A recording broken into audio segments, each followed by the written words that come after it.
이적 시장 전문가 에크렘 코누르 기자는 소셜미디어 SNS에 PSG의 22살 한국 선수 이강인이 EPL 구단들의 관심을 끌고 있다 고 주장했습니다. 현지 보도에 따르면 PSG는 지난달 익명의 PL 클럽으로부터 이강인에 대한 제안을 받았으나 이를 거절했습니다. 영국에서는 중동 자본을 등에 업은 뉴캐슬 유나이티드가 이강인을 노리고 있다는 루머까지 등장했습니다. 그러나 PSG가 이강인을 팔지 않겠다고 선을 그으면서 이강인의 이적설은 루머에 그쳤습니다. 이어 김민재의 전 소속팀인 나폴리도 이강인과 연결됐습니다. PSG가 음바페의 대체자로 빅터 오시멘을 영입하려고 하는데 오시멘의 이적료가 워낙 비싸니 나폴리 측에서 먼저 지불 구조를 이적료와 선수로 바꿀 것을 제안했다는 내용이었습니다. 이 과정에서 나폴리는 PSG가 내놓을 트레이드 카드로 이강인을 지목했는데 PSG가 곧바로 협상을 접었습니다. 젊은 선수들을 중심으로 팀을 개편할 계획을 세운 PSG의 플랜에서 이강인이 어떤 입지를 갖고 있는지 알 수 있는 대목이었습니다. 최근에는 사우디아라비아에서 이강인에게 관심을 보이고 있다는 소식도 전해졌습니다. 심지어 일부 사우디아라비아 클럽들은 이강인을 리그 최고 연봉자로 만들 생각도 갖고 있다는 보도였습니다. 프랑스 매체 풋 메르카토의 산티 아우나는 일부 사우디아라비아 클럽들이 이강인을 영입하기 위해 PSG와 이강인에게 초대형 제안을 건넬 준비를 하고 있다며 상황을 지켜봐야 한다고 했습니다. 현재 사우디아라비아에서 뛰는 선수들 중 가장 높은 연봉을 받는 선수는 세계적인 슈퍼스타 크리스티아노 호날두로 만약 이강인이 이 제안을 수락할 경우 호날두가 받는 2억 유로 약 2,982억 원 수준의 연봉을 받을 수 있을 전망이지만 이제 막 B클럽에서 도전을 시작한 이강인이 사우디아라비아의 제안을 받아들일 것인지는 미지수입니다. 또한 엘리케 감독은 이강인을 향한 칭찬을 아끼지 않았었는데요. 나는 스페인 프리메라리가에 있을 때부터 이강인을 알고 있었다.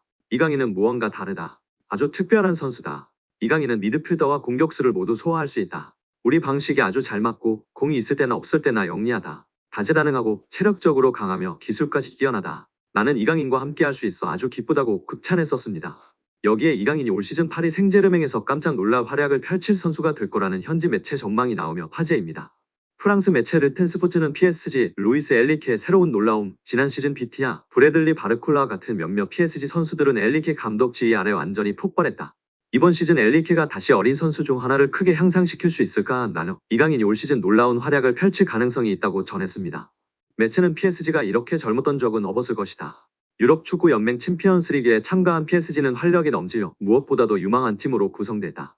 지난 시즌 엘리케가 부임한 후 일부 선수들은 급격한 성장을 경험했다면서 이강인이 폭발할까? 프랑스 수도에서 소심한 첫 시즌을 보낸 이강인은 일관성과 통계를 볼 때 PSG가 마요르카에서 그를 영입하기 위해 2,200만 유로 약 326억 원을 지출한 것이 옳았다는 걸 증명할 수 있다고 설명했습니다. 이어 경기에서 능숙하고 지난 시즌보다 더 많은 주도권을 잡을 수 있는 능력을 갖춘 이강인은 올 시즌 PSG에서 깜짝 놀랄 만한 선수가 될 수 있다고 올 시즌 PSG에서 가장 주목할 만한 선수라고 강조했습니다. 파리 생제르맹에 성공적으로 연착륙했다고 평가받는 이강인이 개인 최고 몸값을 경신했습니다. 시장 가치를 책정하는 트랜스퍼마크트가 8일 업데이트한 프랑스 리그앙 선수 시장 가치에서 이강인은 2,500만 유로로 평가받았습니다.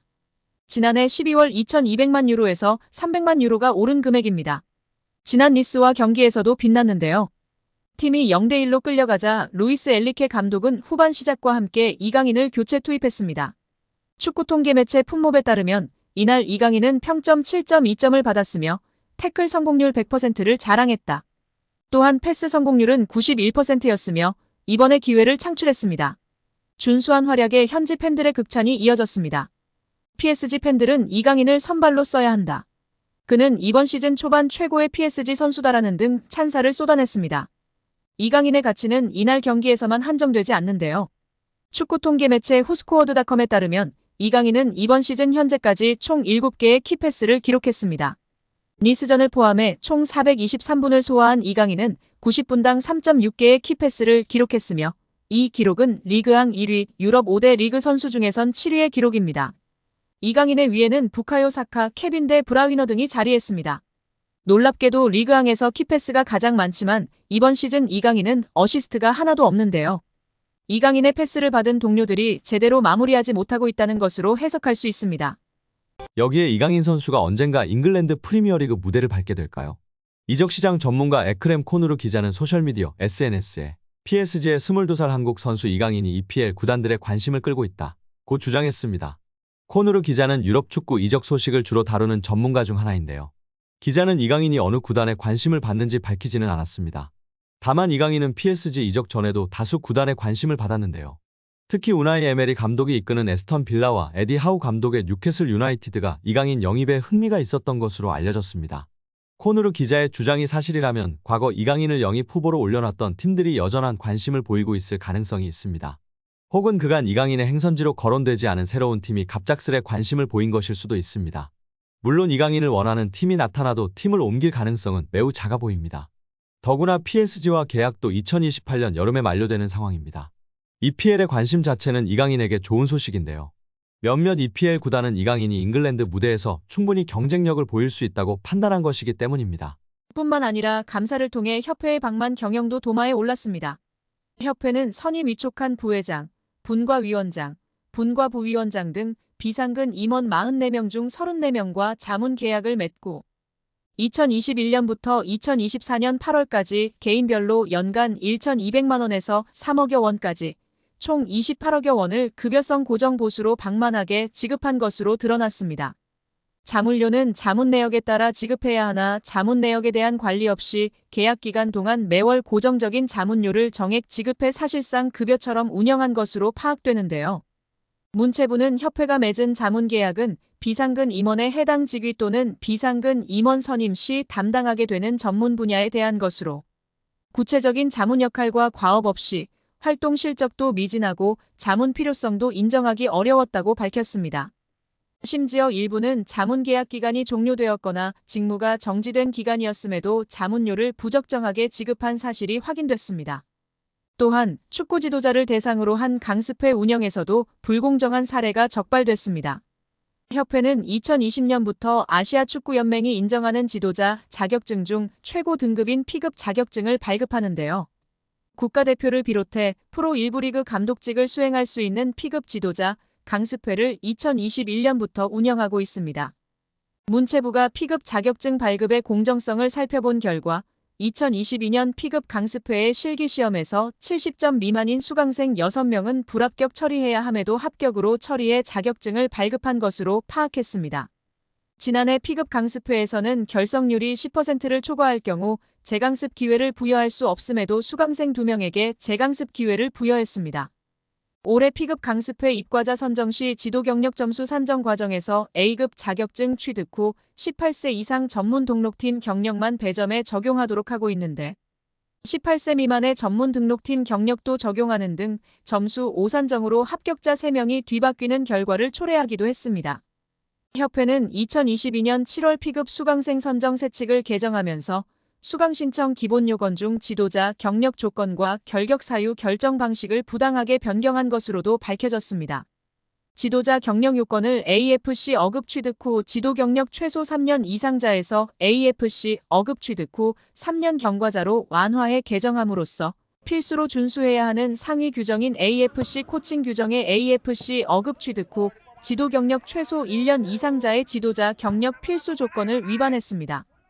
또한 협회는 지도자 자격증 운영 발급을 공정투명하고 엄격하게 집행해야 함에도 기본 규정을 숙지하지 않거나 불공정하게 업무를 처리하고 있었으며 심지어 사회공헌 사업을 위해 설립한 대한축구협회 축구사랑나눔재단을 운영하면서 사무국 운영비를 이사회를 통해 심의의결하지 않고 집행하고 이사장 업무활동비를 지급 근거 없이 지급하는 등 불투명, 부실하게 관리하고 있었습니다.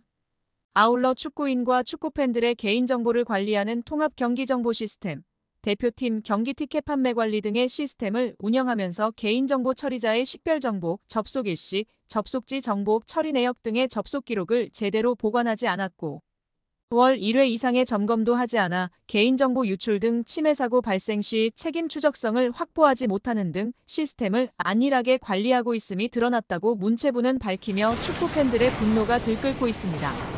그렇다고 문체부의 감사가 맹탕은 아니었습니다. 축구협회의 아픈 곳을 제대로 찌른 부분이 있었으니 천안축구종합센터의 정부 보조금 유용 문제였습니다. 축구협회는 2021년 7월 천안센터 스타디움 건립에 정부 보조금 약 56억 원을 신청했는데 사무공간이 없는 곳으로 신청한 초안과 달리 문체부와 협의 없이 사무공간 건물을 따로 짓는 것으로 추후 계획을 변경한 것으로 드러났습니다. 문체부는 축구협회가 굳고 보조금을 사실과 다르게 거짓으로 신청했다고 규정하고 보조금을 환수하는 것은 물론 보조금법에 따라 최대 5배의 과징금을 물릴 방침입니다.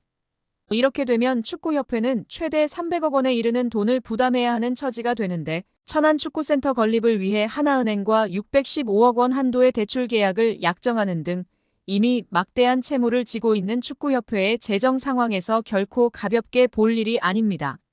정 회장이 남은 임기는 물론 사선 연임에 성공하더라도 큰 재정적 부담을 안은 채 축구협회를 운영해야 하는 상황에 몰리게 됩니다. 문체부 고위 관계자는 아직 국고 보조금 관련 어느 정도 과징금이 책정되는지 정확히 결정된 것은 없다. 원금 56억 원 전체를 환수할지 여부부터 심의해야 하는 상황이다라며 과징금의 정확한 규모에 대해서는 여지를 남겼다. 다만 정몽규 회장이 정부의 징계 조치에도 불구하고 사선 도전을 강행한다면 이른바 괘씸죄를 적용해 액수는 커질 수 있다는 전망도 나오고 있습니다.